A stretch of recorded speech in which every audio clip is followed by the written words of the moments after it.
দর্শক শ্রোতা আসসালামু আলাইকুম, দেখছেন বিডি আজকের টাইম। জানিয়ে দিব আজকে সর্বশেষ আন্তর্জাতিক খবর। শুরুতেই থাকছে সংবাদ শিরোনাম। ট্রাম্প মানসিক ভারসাম্যহীন ব্যক্তির মতো কথা বলছেন, এমনটি মন্তব্য করলেন মার্কিন সেনেটর।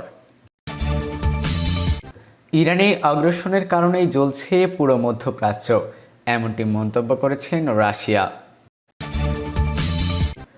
ইরানের ভয়ে আমেরিকারা নিজ সৈন্যদের ওপর বোমাবর্ষণ করছে, এমনটি মন্তব্য করেছেন ইব্রাহিম জুলফিকারি।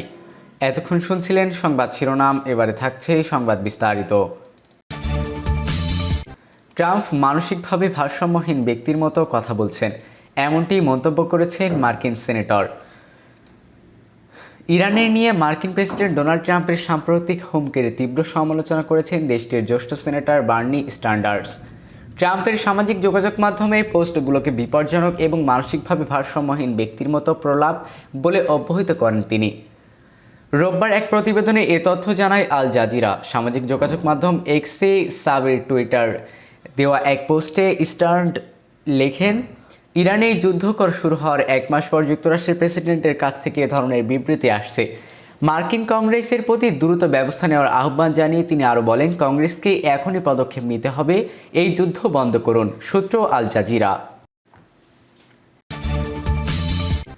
ইরানে আগ্রাসনের কারণেই জ্বলছে পুরো মধ্যপ্রাচ্য, এমনটি মন্তব্য করলেন রাশিয়া। ইরান যুদ্ধ ভৌগোলিক এবং অর্থনৈতিক উভয় দিক থেকেই তীব্রতর হয়ে বলে মন্তব্য করেছেন রাশিয়া। সোমবার ক্রোনমির বলছেন, ইসলামী প্রজাতন্ত্র ইরানের যুক্তরাষ্ট্র এবং ইসরায়েলের হামলার কারণে পুরো মধ্যপ্রাচ্য অঞ্চল এখন জ্বলছে।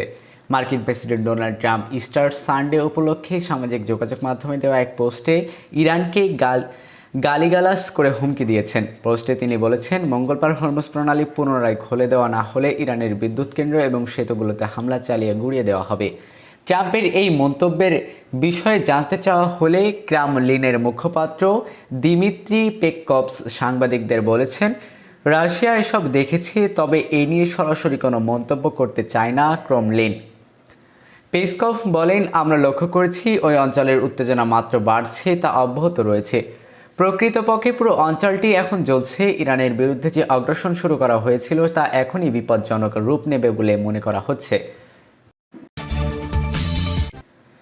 ইরানের ভয়ে আমেরিকানরা নিজ সৈন্যদের ওপর বোমাবর্ষণ করেছে, বললেন ইব্রাহিম জুলফিকারি।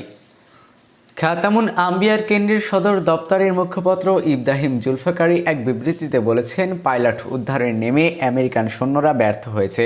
তাদের ব্যর্থতা ঢাকতে নিজেদের সৈন্য আর ধ্বংসপ্রাপ্ত বিমানকে হামলার বিষয়ে বিস্তারিত এক বিবৃতি বলেছেন, ইসলামী ইরানের বীর যোদ্ধাদের দ্বারা শত্রুকে ঘেরাও করার অভিযান সম্পন্ন হওয়ার পর হটকারীরা শত্রু মার্কিন প্রেসিডেন্ট ডোনাল্ড ট্রাম্পের সম্মান এবং নিজের বাহিনীর ভুয়া মর্যাদা রক্ষা করার তাদের ধ্বংসপ্রাপ্ত বিমানগুলোর ধ্বংস অবশেষের ওপর ব্যাপক গোলাবর্ষণ করতে বাধ্য হয়।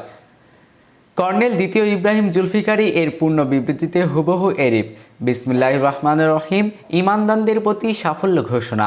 আমেরিকান সন্ত্রাসী সেনাবাহিনীর ধ্বংসপ্রাপ্ত যোদ্ধা পাইলট উদ্ধার করতে অসক্ষম চেষ্টার অংশ হিসেবে 16ই ফেব্রুয়ারি 1405 তারিখে কয়েকটি শত্রু বিমান আমাদের প্রিয় ইরান দেশের প্রবেশ করেছিল।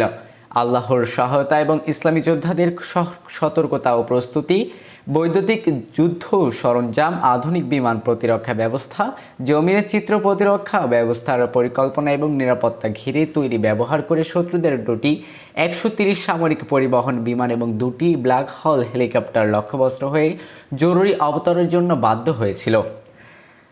ইসলামী ইরানের বীর যোদ্ধাদের দ্বারা শত্রুকে ঘেরাও করার অভিযান সম্পন্ন হওয়ার পর শত্রু মার্কিন প্রেসিডেন্টের ট্রাম্পের মর্যাদা রক্ষা করার জন্য তিনি নিজেদের স্বার্থ চাপের জন্য ধ্বংস অবশেষ বিমানের সরঞ্জাম, কমান্ডার এবং সৈনিকদের ওপর ব্যাপক বোমাবর্ষণ করতে বাধ্য হয়েছিল। অজ্ঞাত এবং যুদ্ধবিভ্রান্ত প্রেসিডেন্ট এবং তার অদক্ষ ভীতু জেনারেলের বুঝতে পেরেছেন যে ইরানের সশস্ত্র বাহিনী, বীর ত্রাণদাতা জনগণ এবং সাহসী জাতি প্রতিটা আগ্রাসন, ভূমি অভিযান বা যে কোনো অনুপ্রবেশের বিরুদ্ধে কঠোর এবং অপমানজনক পর্যায় দেবে।